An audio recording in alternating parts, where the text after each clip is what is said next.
kondangan makan di luar. Kok bisa? Sini aku ceritain. Alhamdulillah ini udah siap dan udah sampai di lokasi. Kita bergaya dulu. Masya Allah, gamisnya OOTD hari ini gamis dari Atelier dan always selalu Atelier. Jadi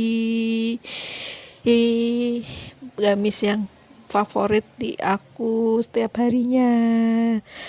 Dan ini dalam perjalanan ke lokasi kita itu bingung ya guys, ke lokasinya sampai nyasar karena nggak sesuai sama titik dan masih asri banget, kanan kirinya itu masih pepohonan.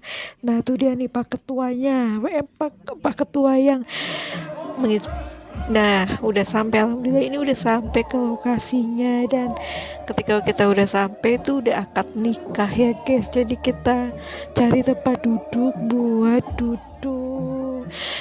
Dan ini anak-anak itu pada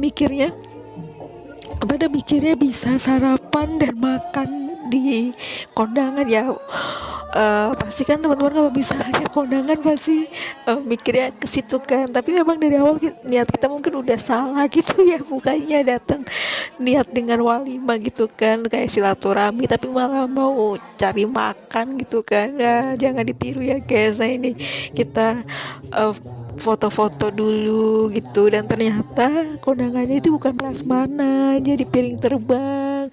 Dan teman-teman pasti tahu kan kalau misalnya ada di suatu daerah atau kota, apalagi di Jawa itu piring terbang. Jadi kalau piring terbang itu nggak prasmanan, kita harus nunggu step by stepnya, terus jadwalnya, dan ternyata lama banget sampai jam 11.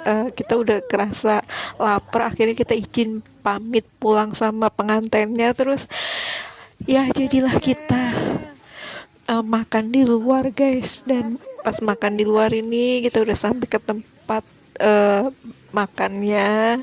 Kita lihat dulu, dan masya Allah tempat itu bagus banget, asri.